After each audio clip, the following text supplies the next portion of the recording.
Well, this week's Star Sports Kennel feature is with the Cronin camp, and I'm pleased to say I'm joined by Michael, who is son of Peter Cronin.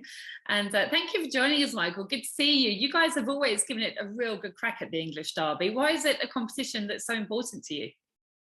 Well, we always went over to English Derby, like when we had the dogs. It's a very prestigious event. Like, it's the biggest stake in the year, £175,000. Like, it's a good purse, and it's a great stake to win. Like, it's meant a lot to my father over the years, and we went close once or twice in Wimbledon, and we went close in Towcester, all right.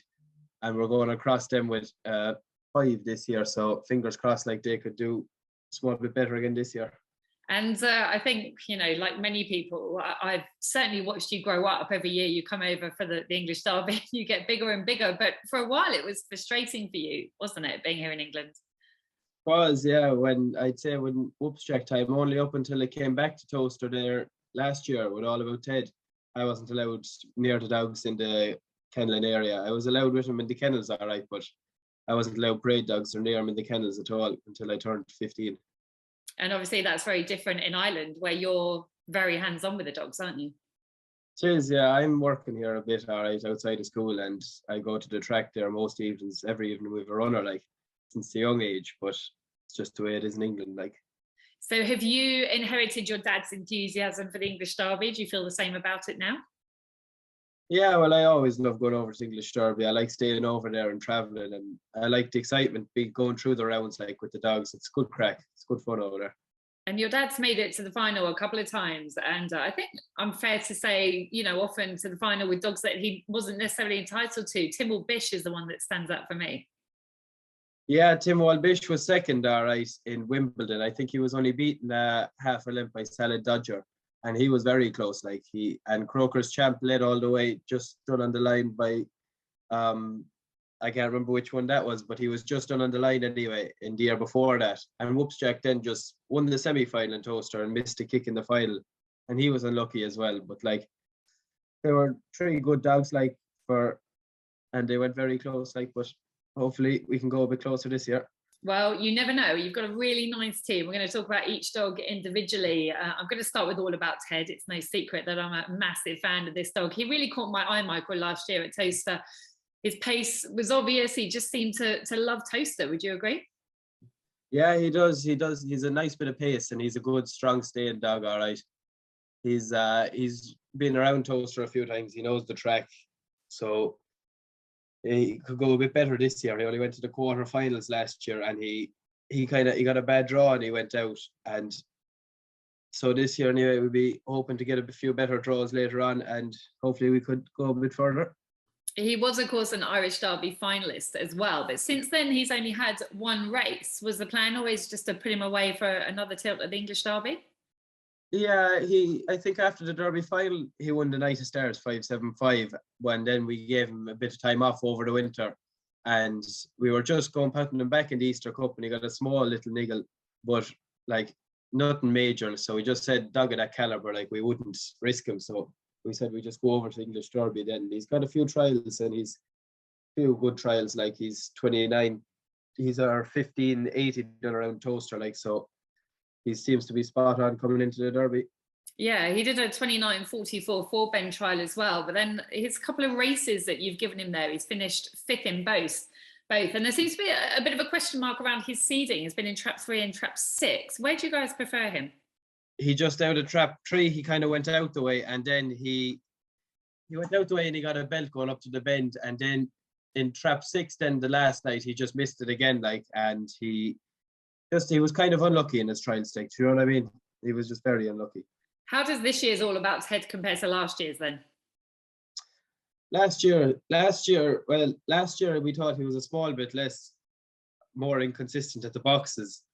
But this year then he's kind of, he's coming into the Irish Derby last year. He really took off. He got a right patch of form, and he done 29.20 around Shelbourne in the semi-final of the Derby. It'd be unheard of, like. And then he done 30.90 for the 575, which is very good. So he seems to be fairly riding to the distance, all right. He likes the long run to the bend and the longer distance, the 550s.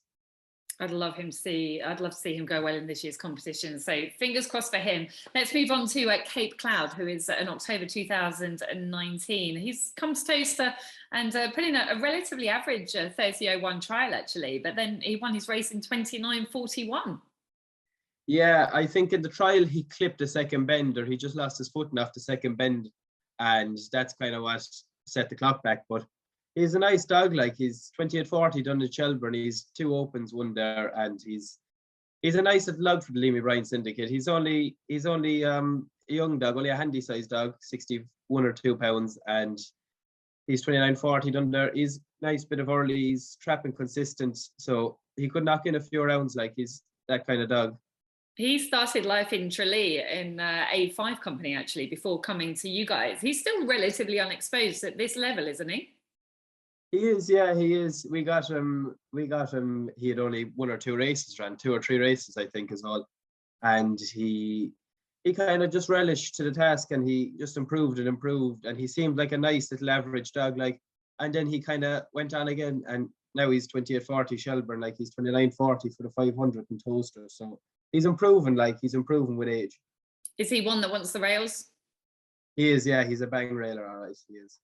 Okay, let's move on to one that I think is really interesting, Emily's Jet, who is a dog called Emily. Is that an Irish thing? I don't know. I'm not sure now. The owner called him Emily's. I don't know if there's a connection there, but sure. I'm sure we'll find out in due course. Very, very fast dog though. July 20, just an absolute baby, and actually out of former Derby champion Dorator's Wildcat and Droopy's Elite. And this one's only had 4 races for you, so very, very inexperienced, very young. Went out in the 3rd round of the Kirby, but did show plenty of promise in that. Yeah, he did. He showed a lot of promise in the Kirby as more of a staying dog. We thought he would be a very strong runner dog, but he came over to the trial stake here, and he looked, and he showed right pace up to the bend, and he then took over down the back straight. He looks to be a real 550, 575 yard dog, but I'd say he still have a fair crack, like over the 550. He seems to be a nice dog for Gaz Williams. And his first career win came at Towcester when you brought him over here, 29.35 on his first look, and he's followed that up with a 29.28 trial. Is he potentially the best of your team? Yeah, he's a good dog. He's probably not the best of the team, but he is a very good dog still. Like, there's not much between them. There's a good team we're bringing over this year, like, but he's probably a good dog. Like, he is a good dog. You often bring dogs that are out of the Kirby, and KILDARE is another one of those. July 2020, real youngster again, trial 29.21. That's flying. Yeah, it is. It is a nice old run now. Just that's his first look at the track, like just off the boat. But sure,